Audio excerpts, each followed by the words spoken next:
he out there wild and saying crazy stuff or beefing with another artist. Say you might have a pastor or another artist like, bro, this is wrong. Like, y'all don't need to be doing that. But he only got 100 followers. That's You see what I'm real. saying? He got 100 subscribers on YouTube. And the person he's trying to talk to, man, bro, who are you to talk to me about that? You ain't Yeah. nobody. You know what I'm saying? And we can't look at it like that. Like, God, Now, God can speak through anybody. We just got to be able to discern the voice. Like, if right. they're right, they're right. It don't matter who they are. We're going to have this conversation right now. King, legend, talk. Legend. King, legend, talk. Talk. King, legend, talk. Legend. King, legend, talk. You are now tuned in to King Legend Talks. All right, everybody, this is your boy King Legend 757, and today I am joined by the one and only 1K Chris Elijah in the building. Yeah. How you feeling today, my brother? Man, I feel great. I feel amazing. I'm happy I'm on here now, man. I'm happy to be here, bro. Absolutely, and the quality looking 4K. You feel me? You was right.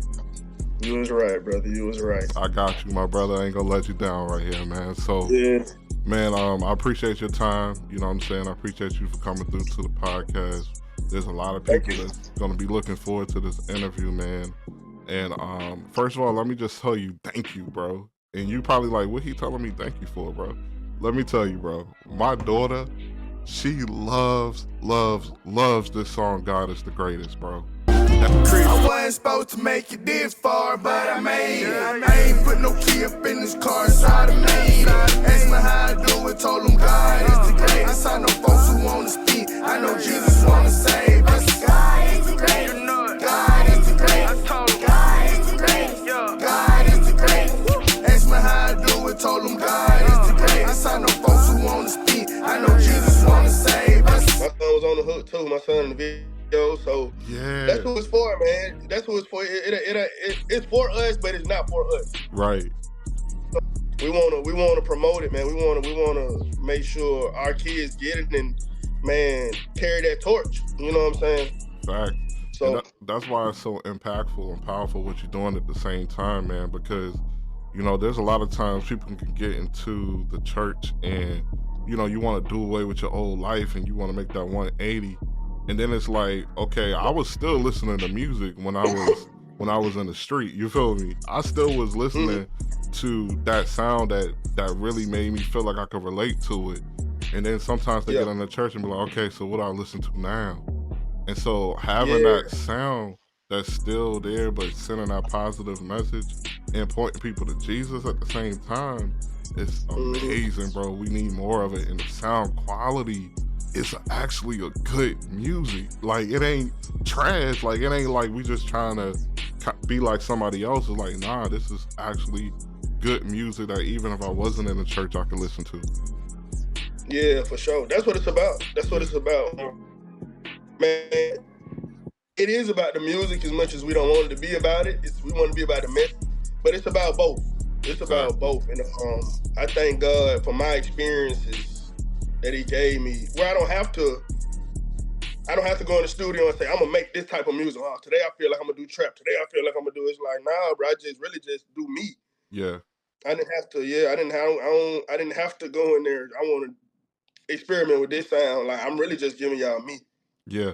And I love the fact that the way that you kind of came to Christianity was so authentic, bro. Like, you didn't grow up in church or anything like that. Yeah. You was literally like hearing the faith being preached, and then you just in that moment, it started to kind of grow on you in a way where you start to apply it to your life. So take us back to time real quick, man. For the people that don't know, let's hop in the time machine. Let's go back. And let's go back to the moment where you had just lost your job when you was over there flipping lemon pepper wings. And man, what you know about all that, man? You was flipping some wings, man, and you lost a job, and then you got rehired at a partner of yours' job. It was a janitorial business, right? Yeah, exactly. Okay. And then the pastor, I mean, the person who owned the business ended up becoming started his own church. Okay. And then through that process, you were supporting them, and then you found Christ in the midst. Let's talk about that for a moment. Let's get right there. That's cool. Hey, appreciate you for starting there, bro. Sometimes they want you to start back when you was a toddler. I'm like, bro, I don't even remember when I was 2. For Like, real. nah, but I always believed in God. I think just in our culture, especially being in the South, like church is church. That don't mean you accept Christ, but church is church. We all believe in our own version of God. So I definitely believed in God, but I was never church. We went to church sometimes. Yeah. I would usually fall asleep. I wasn't in no youth group or nothing like that. You know what I'm saying? I ain't go like that. And my dad passed when I was 13. So pretty much after that, like we didn't go a lot. So I might have went like, man, I went. So I had a court date. I had some court dates when I was 17. So I'm definitely in church. I'm in New Birth. I'm in Eddie Long Church praying like, God, please help me. You know what I'm saying? But I was talking to my wife last night, man. Just me meeting him, it changed my life. It changed the trajectory of my life. I wouldn't know where I would be if I didn't meet Pastor Tony. And it was like you said, it was on a humbug. I had just got fired from my job, man, at WK Wings Now, on were the you east flipping side. lemon pepper wings for real? Like, Man, you know I was. uh, Lemon pepper, hot, teriyaki, honey mustard, ranch wings, extra crispy, extra man, sauce, all that. So I lost my job, and my homeboy was going back to college, Savannah State, and him and his mom worked for the janitorial company. I asked him to ask his boss, could I have his job, and he said, yeah. So he brought me in. He ended up starting his own church. At his house, had like little Bible studies and stuff like that. And I'm like, shoot, I come. You know yeah. what I'm saying? I wasn't planning on changing or nothing like that, but I believed in God, and man, it's been helping me. So I can't. I bet. Let me ask you a question about that. Yeah. Because there's a lot of people that despise small beginnings because they may not see an instant result or anything from it, right? When you said he had started like the church and it was kind of like home church, and Bible study, for Yeah. you, take me through the thought process you had when you was pulling up to a Bible study. Like I said, I believe in God, bro. I didn't. It wasn't my intention to go in there and be changed or nothing like that. But I didn't mind hearing the word of God. Like I believed in prayer. You know what I'm saying? Not Yeah, to say I read my Bible, but even when I was in the streets, I remember this. I would come home and I had a Bible by my bed, and I would always tap that Bible. I didn't always read that Bible, but you after said, a if anything, long I'm gonna night of touch it. after a long night of being outside and what I'm saying, doing what I did, man, one thing I made sure to do was to touch that Bible. Now, that was my version of giving honor to God in I some made it kind of way. home safe, that kind of thing. Yeah, like thank you, God. You know what I'm Yeah, saying? Not to say I was living for God, but I always remember that. Man, I didn't have a problem going to a Bible study. Like that was yeah. cool, and then he was cool. So relationships matter a whole lot. Like I never felt no kind of way around him. And you had a Bible study? I pull up. So Yeah, yeah, that's dope, man. Because at the end of the day, there's sometimes people feel so judged where they can't mm-hmm. even come around nobody to be vulnerable He about didn't their get that off. spiritual walk. Yeah, He didn't give that, and that's why we got to make sure like we don't put ourselves above people, or we don't hold our knowledge of Christianity so high above people. You know what yeah. I'm saying? Like he never gave that off, and even to this day, I try not to get that off. Like I know what I know, but bro, I'm still trying to figure it out. You know, I'm that's still real. That's real because one of the things that I learned about discipleship, bro, is that we can't expect people to be where we are spiritually when we exactly. first meet them. Like sometimes people look at you and be like, man, you doing this, that, and the third wrong. But you're not even giving them the same grace God gave you through the process to grow and to learn. Because there are things that I did when I first got saved that I wouldn't do right now. For sure. But I had grace through that process to learn and develop as a disciple to get to where I'm at now, where I'm able to help somebody else out. So in the same process, we gotta always remember that when we got saved, we ain't just figure everything out in 1 hour. Like it didn't work that way. It was a process. Yeah, And but so yeah, man, I threw up. So we was at a Sunday service. He had a Sunday service at his house, bro. So the night before. I'm drinking, you know what I'm saying, smoking, doing my thing. Man, so I had a hangover, bro. But I was just determined to go to church still. When the church, I done Yeah. threw up in this man's living room, bro. I done Yo. threw up in this man's living room, man. And Hey, what he do when you threw up in the living room, man? Did he clean it up for you? He made you do it. bro, they cleaned it up and told me to go upstairs and put me in the bed. That's Put me in love that right there, bed. bro. That's You see what I'm love. saying, bro? Yeah. He could have been like, bro, Chris, you tripping, bro. Like, Yo, that's that what's walking the wrong with extra you? mile, bro. People Man, don't know nothing about the extra mile. I used to go to work smelling like a pound sometimes, you know what I'm saying? But he never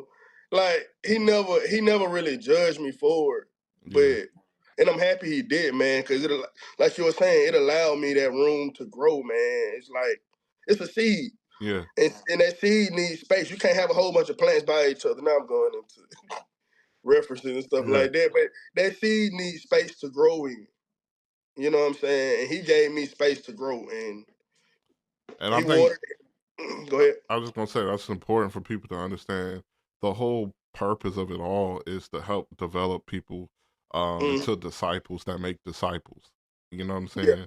And through that process, you even in school, bro, you might get an F on your test, but you didn't get kicked out of class on the first F. Like yeah, you gotta get back to the drawing boards. You may have to study more. But through that process, you'll see progress. You know what I'm saying? And mm, so, as a disciple in the making, bro, we have to always continue to pour into people. When we pour into them, then we start to see them grow, even if they just taking baby steps. And I bring this up for a reason, all right? Because we in the Christian hip hop space, and a lot of times it's like that whole mindset is completely gone when it comes to Christian hip hop artists. yeah, I see Christian hip hop artists that was in the street like you were making secular music, and then they come over and they making Christian music, but people don't even recognize that they used to really be in the street though. They used yeah, to really make secular music and was doing it well. And so now that they over here making music for God, people expect them to just look a certain type of way or tone things down a certain type of way. And it's like, nah, I still got the same skills and the same gifts that I had before. I don't have to tone down the gift to fit in your box. yeah. And that's an issue that I see a lot that's happening with people that judge CHH, bro. So for you, have you encountered any of that kind of judgment? And how did you deal with it? Because there's a lot of artists, they come into this space, and we talking about getting judged early. They come into this space, and when they feel that heat, they be like, I'm better off just going back to the street. Yeah. So talk to that artist for me, man, if you don't mind. Um, man, I made a post. A couple days ago, and I'm catching a whole lot of flack for it. I done been called all kind of names, but it was about the Super Bowl and stuff like that. Oh But I'm not yeah, here. I saw that I'm one. not. I talk about it, but this is not the point. The point is, it was a man who came, it was a dude came up, a rapper. He came up and left a comment, left a nasty comment. So I checked out his page. So he rapped, and man, he do normal rap, talking about killing and drilling and stealing and you know what I'm saying, getting money and talk about the women and stuff like that. And I'm like, bro, Yeah, you mad at me for my opinion about this, but bro, your music is literally talking about killing other black people. You know what I'm hypocrites. saying? And it's like, and I could have took that time to get mad and be like, bro, you tripping. Like, that's wild. Why you mad at me when you talking about killing other black people? But I was like, no, bro, use that gift for God. God gave you that talent to rap. Use it for God instead of using it Bluetooth for Satan. disconnected. Right. And I think that's more so what it is, bro. If God gave us that gift, we got to use it for Him. That is the purpose of it. So it all go back to purpose. Like, why did Bluetooth God give connected. me this? You know what I'm saying? uh when our desires get into it, or when we see the world and we say, okay, I can make money I can make money doing this, I can make millions, I can make billions now, you know what I'm saying? Yeah. I could live the life I want to live, I can put my family in a position I want to put my family, I can make generational wealth, and all that can be a distraction, because what if that's not God's intention? Mm. You know what I'm saying? It's plenty of people in the Bible. Moses never made it to the promised land. You know what I'm saying? It's plenty of examples in the Bible where God used people's lives and they never really saw the reward on earth. Yeah. But we still talk about them people today, thousands of years later.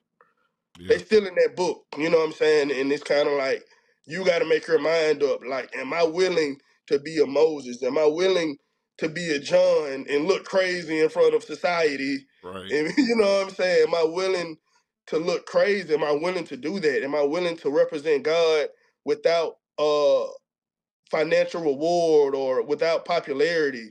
And Yeah. it's like, that's the serious question, because now, like, it's popular. Like, CHH is more popular than it's ever been, but when things get popular like that, they can get corrupted, Mm-hmm. and that's part of the problem. But man, use your gift for God, bro. We all got to pick a hill we gonna die on. Yeah.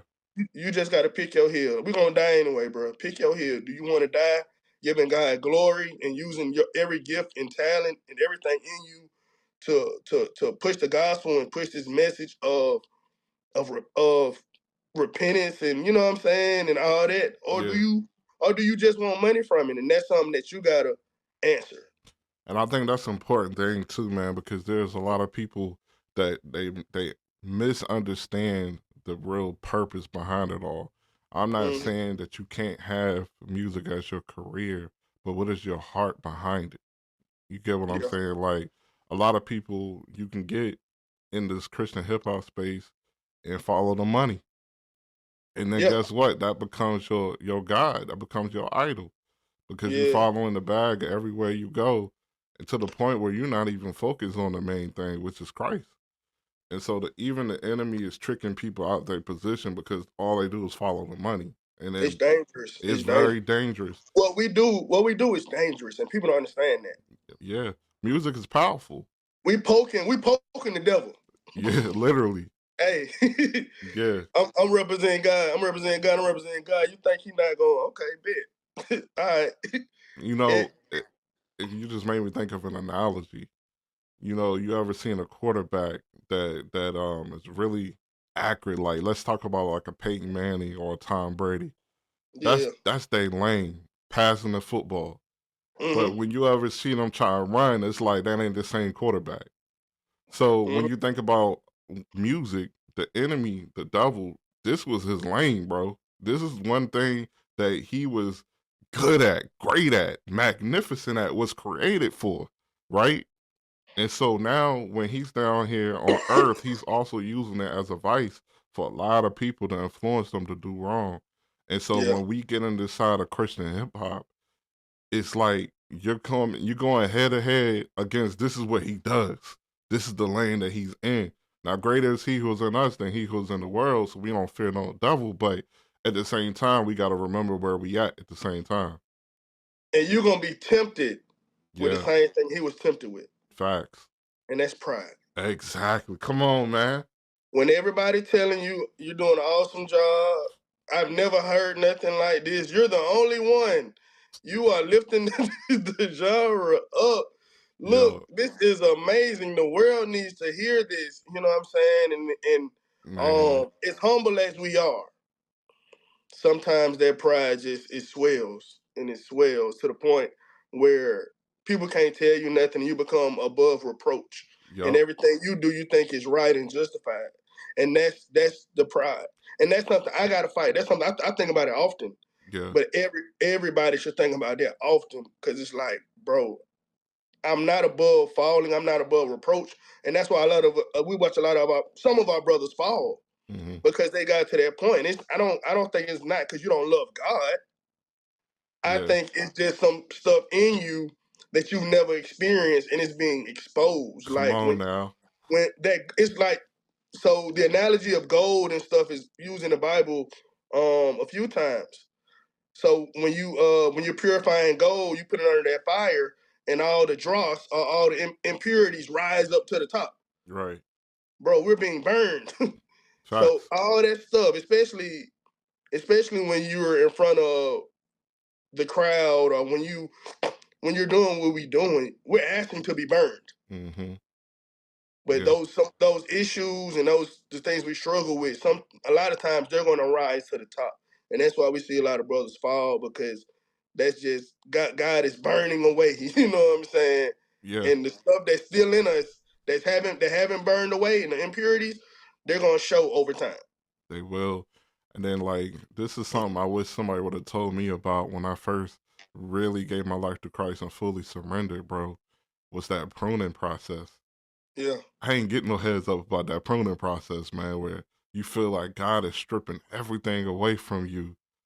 And you don't know it in a moment, but when you read the scriptures, it talks about he does that so you can bear more fruit for the kingdom. So there's a purpose for the pain that you endure. And a lot of times that go over our head because all we see is the storm in our life, whether it be we lost a job, we lost a loved one, a friend. Things just don't make sense to us in those moments. We got a target on our back. For sure. You got a target on your back when you making this music and you hitting the trenches with it. And those people that would never step a foot in church hear it and they fall in love with it. And now all of a sudden you preaching them the gospel through the record. Like, there is a certain charge and accountability we have in this space, even as a Christian hip hop artist. And one of the debates that's happening, what I see now, is people are saying like, "Yo, I'm just a music artist. I ain't no pastor," as if that doesn't mean they don't have any accountability for the stuff they put out. It's like, I feel like if you're a disciple, let's start there. There's always going to be a certain level of accountability on how you represent Christ. And there's a difference between looking Christian and actually being a believer and follower and disciple of Jesus Christ. And I think that's that fine line where people got to really know the difference. And one of the main ways we do this is how we love each other. And it's so, for me, sad to see people in the kingdom attacking each other so much. It's the most unloving thing that I can witness. Don't matter if I've been in this faith for 10 years or I just joined yesterday. It's like, yo, y'all beefing? Like, what? I thought we left that in the street. I come over here, we got Christian beef. What is Christian beef, bro? Like, what is that? I don't get it. I understand we can have disagreements. I'm not saying we gotta be, you know what I'm saying, on the same sheet of music, always agreeing. If you say jump, I say okay. Like, I'm not saying that, but I'm talking about you gotta learn how to disagree even in love. Like, you know what? We don't agree on this. It's not a salvation issue. It's okay. You entitled to feel the way you feel about this. I'm gonna go pray about it. It's a personal issue. It's a personal issue. I can go pray about it. How do you think, bro, we should navigate amongst the Christian hip hop community disagreements? First off, and let's focus like social media, just to kind of put a lens there. So, social media speaking, how do we handle disagreements? All right, two things. First off, what is a pastor? What does a pastor do? I was gonna say soul care and preaching the gospel, making sure people understand it and interpret the scriptures. What else? Anything else? Pastors are charged with a lot of the same responsibilities, but it's the main primarily is to teach the gospel and shepherd the flock. Yeah. So in my mind, there's no difference from what we do. Right. Because your fans are your flock. Okay, I see what you're doing. Your message, what you rap about is your sermon. And people are going to respond to that message. And some people are going to try to live out that message. So we are responsible for that. Because every word that we speak, we're gonna have to give account for it. Yeah. You know what I'm saying? So I don't see the difference between what we do as far as artistry wise and a pastor when it has the same effect. Like, I don't see the difference between influence. Both got influence. Both have platforms. You see what I'm saying? Right. I don't see the difference between a comedian and a pastor. They get on that stage and get in front of that mic and speak their mind, how they view the world. That's true. A pastor will view it from the lens of the Bible, hopefully, but a lot of them don't do that. Yeah. And a comedian will get up there and talk about the world from the view of himself. Mm-hmm. You see what I'm saying? So anybody with a platform who people follow, if their souls attached, and we preach a message, and we want them to believe what we believe or interpret things the way we interpret them, to me that's pastoral. Right. to me, to me, I agree, and the main thing is you got the ears of people. you got their ears, Yeah. you got their hearts, you Yeah. got their minds. You Yeah. see what I'm saying? And I'm gonna jump on the next one right after this. So when my Spotify and rap came out, bro, this is not a lot of people. It is a lot of people. I thank God for it, but it's other artists who have way more. Mm-hmm. But it was 29 people who listened to me more than any other artist in the world. Yeah. 29 people. 29 souls. 29 souls who listened to Chris Elijah from Atlanta, Georgia, than any other artist in the world. So you can multiply that times the bigger artists in our genre. There's thousands of people who listen to them more than any other person in the world. That's deep. So take that into account of the souls attached to the message that we put in our music. Yeah. It's deep. It's for real. Yeah. The beat stuff is ridiculous. To me, that's where I'll be honest, that's where I think a lot of the OGs in our community kind of need to step in and be like, bro, y'all tripping. But some of the problem with our OGs is, they kind of with us. Yeah. And it's like, no, it got to be somebody to step in and be like, bro, y'all tripping. Both y'all tripping. Yeah. Both y'all going at it personally, and you bring God into your personal issues with that person. Don't do that. I agree, man. I think when I see stuff like that, usually what I see is a lack of discipleship. People being devoted to discipleship. And I don't mean they're not saved. I'm just saying like it's like, bro, who your accountability partners? Where your wise counsel at? Yeah, where your wise counsel at? Like, bro, you don't check in with nobody to be like, yo, man, I probably shouldn't do this one, huh? Like, and if they say yeah, it's kind of like now I gotta question them.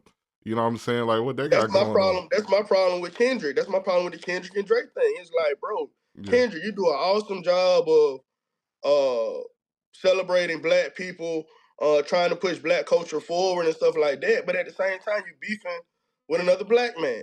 So it takes away from you trying to uplift black people when you tearing another black man down. So now, what do we have? We don't have nothing no more. Like I can't take you at that word no more because you'll tear another black man down if you mad at him. And we can't do that. Same thing as this.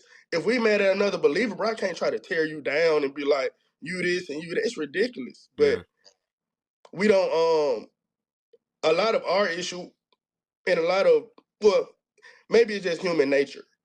We don't listen to people who we think are under us.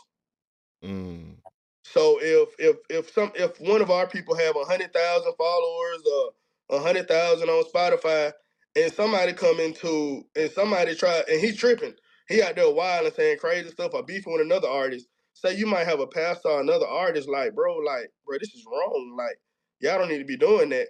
But he only got 100 followers. You see what I'm saying? He got 100 subscribers on YouTube. And the person he's trying to talk to, man, bro, who are you to talk to me about that? You ain't nobody. You know what I'm saying? And we can't look at it like that. Like, God can speak through anybody. We just got to be able to discern the voice. Like, if they're right, they're right. It don't matter who they are. That's true. And then like you went ahead and jumped in there and brought up the post. So I might as well jump right to it. So when it comes to that post, man, like of course, as you saw in the comment sections, there's always like two ways to look at everything. And in one of your previous interviews, you did pretty good at bringing this up. Like you got a spiritual way you can look at things, and you got to look at the way in the natural as well. And knowing the difference between the two is kind of the common ground where I find I land on my opinions most of the time. So like for me, I got to look at everything from a spiritual lens first.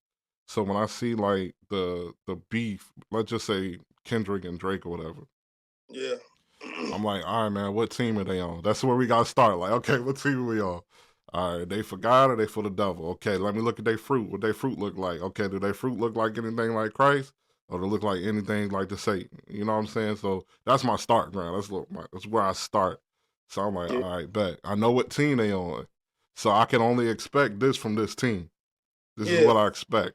The spirit is gonna all flow from up top. In that case, from Lucifer, from the devil. You know what I'm saying? That's where it's gonna flow from. So the disagreements and the beef that I see, they all on the same team promoting the same message. And guess what? Getting paid. Getting paid. You think Drake getting paid less? Come on now. They're getting promoted in disguise. But look, both of their records are selling more and more and more. Kendrick just went 10 times platinum on a couple songs. Yeah. Drake, people are streaming Drake even more just because of this. Hulu made a special. Yeah. Super Bowl, Kendrick was so polarizing at the time, the Super Bowl, and whoever, else powers that be, they was like, we want him. Mm-hmm. Because it's so many eyes. You know what I'm saying? Like if the beef didn't exist, would Kendrick be doing that Super Bowl? No. No. Not at all. Let's And be then honest. everybody sold more records because they all wanted to check in. Because you see, the new generation coming up may not even know nothing about, let's say, Lil Wayne music like we do. You know what I'm saying? Mm-hmm. So while everyone's just figuring out, okay, why Lil Wayne and Kendrick beefing? What's this about? Now let's go check out Lil Wayne because I'm gonna keep it a buck with you. I was shocked when I saw some of the comments about Lil Wayne because it was like, I know I'm in a different generation now. I We know old. I We know the old, bro. times We has old. changed We old. now because of just the response of the way people are saying. It's like, wow, y'all really won't even part of that time at all, huh? Like you didn't realize none of that. Okay, now I understand what my parents was telling me about certain artists that I couldn't relate to. Okay, now Yeah. now it's now we the ones that's hosting the cookouts instead of going to the cookouts. Oh, I got it now. It makes sense. And Mm-hmm. so seeing things from that lens, it does put things in a more perspective now too. But it's still always the same, man. It's either they doing it for the kingdom or they doing it for the devil. You know what I'm saying? And that's kind of Yeah. where I draw the line. But um, I find like there is a certain thing here where we're not even allowed to have conversations like this because we're in a Christian space, because we are in this because we are believers in Jesus Christ. It's like we can't even have these conversations and dialogue, and it makes a lot of people uncomfortable when you have them. And so, Yeah.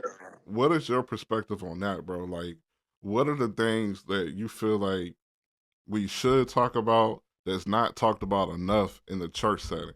I'm not talking about Kendrick and Drake and Mm-hmm. Lil Wayne. I'm talking about just in general topics of conversations because, man, bro, you made a post earlier. Oh. Y'all was talking about some of the love language that's in the Bible. Yeah, And I was yeah. like, man, you know what? I don't hear nobody talk about this in church. So that's just an I would say example. I would say oh Lord. I would say marriage, bro. I would say marriage and how men and women deal with each other. Yeah. Because that affects the structure of the family, and the family affects the structure of church. Right. And then it's at that point your relationships are going to kind of dictate how you preach the gospel. Yeah. If you got somebody who's in a struggling marriage, he might be called and appointed by God and anointed. But if he's struggling in that marriage, like fighting every night just to figure it out, and that's at home, the home ain't right, Mm-hmm. bro. He gonna preach, but he's not gonna preach in his full authority. Yeah. He gonna preach from a place of brokenness. You know what I'm saying? Yeah. Um, That's why home is your first ministry. You gotta take care it, of home first. I've been there. I'm divorced. You know what I'm saying? So I remember, bro, I just fighting like, God, what Mm. are you doing? I need help. But it put me my. You can hear it in my artistry. Yeah. And now I'm in a whole different place now. Like I'm good. I'm a whole lot better than I was. I'm more mature than I was. God has showed me a whole lot of things, and now I'm just in a better place. So when I approach everything in life, I'm approaching it from a different place. I got a question And for you about that. go ahead. Now, let me know if it's too personal, but your parents, they divorced. Do you think that had anything like to do with your situation when it Yeah. came to like that experience and that trauma of seeing that and that expectation of that not working? Like, did that trickle down to your personal relationships? And what do you think it is about that caused a big impact? I think it's always a fear of it not working out. Even with God, even you know what I'm saying, saved, it's like it's always that fear. And then I never saw a successful relationship, you know what I'm saying, coming up. I never saw it. Some people have, a lot of us haven't in our community. A Yeah, lot of us haven't, and then so we go into these relationships never having a good example of what it is.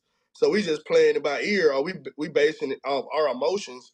And a lot of us haven't read the Bible, don't know God's viewpoint on love and relationships and marriage and sexuality and stuff like that. And we just go out into this game and we're just guessing. Even in the church, yeah, like okay, I give an example. I believe it's a lot of feminists in church, a lot of feminist women in church. So if you grew up with a feminist mother and you've been taught feminist rhetoric your whole life, men ain't this, men ain't that, you can do whatever, you know, you ain't got to cook, blase, blase. After you get saved, you're probably going to still have a lot of that still in your head, yeah. and you're going to bring that to your Christian marriage. Mm, Same thing for a dude. He might have been, you know what I'm saying, a player or whatever he did. He gonna bring that into his Christian marriage if it hasn't been dealt with, because he might be like, well, God, I don't want to be a player no more. Let me hurry up and get married. yeah. And it's like, no, bro, now you done messed up. Because now you in this marriage, you haven't dealt with the lust and the reason that you wanted to be with all these women. Mm-hmm. And now you get in the marriage, it's like, bro, this is not fulfilling like I wanted it to be. That's deep, man, because that really makes me think that, everyone, man, you got to get to a place where you just spend time with God, bro. Hmm. And I say that because, the Bible says God is love. In order for us to give love to others, we got to know how to receive love. You We get got what to I'm love saying? ourselves. We got We to got to love love ourselves. ourselves. A lot Absolutely. of us don't. I didn't love myself. Yeah. I'll be honest. A lot of us don't love ourselves. But, here's the crazy thing about that. When you love God, you're actually loving yourself in the process. Yeah, I would agree. Because it's like the Bible says, if you love me, you obey my commandments. But when you obey Yeah, his commandments, they're there for your benefit.